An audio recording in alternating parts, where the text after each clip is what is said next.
পাটনায় পারস হাসপাতালে শুটআউটে বড় ব্রেকথ্রু। ঘটনায় যুক্ত থাকা 3 অভিযুক্তকে গ্রেফতার। অভিযুক্তদের সঙ্গে গুলির লড়াইয়ের পর গ্রেফতার বিহার এসটিএফ ও ভোজপুর পুলিশের সঙ্গে গুলির লড়াই। গুলিতে আহত বলবন্ত ও নিরঞ্জন নামে অভিযুক্ত। গ্রেফতার করা হয়েছে আরেক কুখ্যাত অভিষেককেও। অভিযুক্তদের কাছ থেকে প্রচুর পরিমাণে অস্ত্র উদ্ধার। ঝাড়খণ্ডে জারি নকশাল বিরোধী অভিযান। পশ্চিম সিংভূমে Jharkhand police special task force CRPF এর যৌথ অভিযান। চাইবাসা থানার সীমানার জঙ্গল থেকে উদ্ধার 2 কেজি ওজনে 14টি IED, hand grenade, ammonium nitrate powder এবং অন্যান্য বিস্ফোরক পদার্থ। পরে আইইডি গুলোকে নিরাপদে নিষ্ক্রিয় করে চাইবাসা থানার পুলিশ। বাংলাদেশে ভয়াবহ বিমান দুর্ঘটনায় মৃত্যু বেড়ে 27। মৃতদের মধ্যে 25 জনই শিশু, একজন পাইলট, একজন শিক্ষিকা। আহতের সংখ্যা বহু। মৃতের সংখ্যা আরও বাড়তে পারে আশঙ্কা।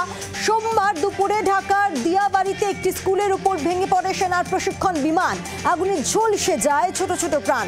হাসপাতালে চিকিৎসাধীন অবস্থায় মৃত্যু হয়েছে একাধিক পড়ুয়ার। দেহ শনাক্ত করতে ডিএনএ পরীক্ষার নির্দেশ বাংলাদেশ সরকারের। অভিশপ্ত বিমান দুর্ঘটনার পর উত্তাল গোটা বাংলাদেশ। ঘটনার জেরে গর্জে উঠেছে মাইলস্টোন কলেজের পড়ুয়ারা। 1966 সালে চীন থেকে আনা বায়ুসেনার বিমান কিভাবে এখনো প্রশিক্ষণের জন্য ব্যবহৃত হতে পারে প্রশ্ন তুলে সরব পড়ুয়ারা। পড়ুয়াদের নিশানায় বাংলাদেশ সরকার। বাংলাদেশের সরকারের বদল হয়েছে, তারপরেও কেন এই বিমানগুলো ব্যবহার করা হচ্ছে?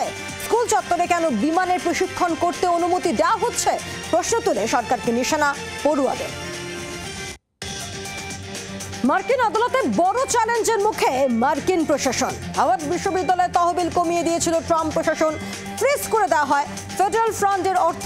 আর এরপরই ট্রাম্প প্রশাসনের সিদ্ধান্তের বিরুদ্ধে মামলা করে হাওয়ার্ড বিশ্ববিদ্যালয়। আন্তর্জাতিক সংবাদ সংস্থা সূত্রে খবর, তহবিল কমানোর কারণ জানতে চেয়েছিলেন বিচারক। তহবিল কমাতে কিভাবে ক্যাম্পাসে পড়ুয়াদের ইহুদি বিদ্বেষ বন্ধ হবে তাও জানতে চায় আদালত। শান্তি আলোচনায় বসতে চলেছে রাশিয়া ইউক্রেন। বুধবারই তুরস্কে বৈঠক হওয়ার সম্ভাবনা।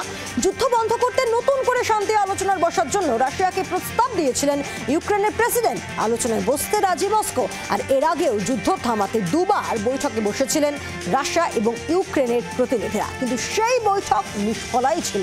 এবার বৈঠকে বসলেই মিলবে কি সমাধান? থামবে কি দুদেশের চলমান যুদ্ধ? সেদিকে তাকিয়ে ওয়াকিবহাল মহল। বাংলার আওয়াজ, বাঙালির আবেগ, জি 24 ঘন্টা।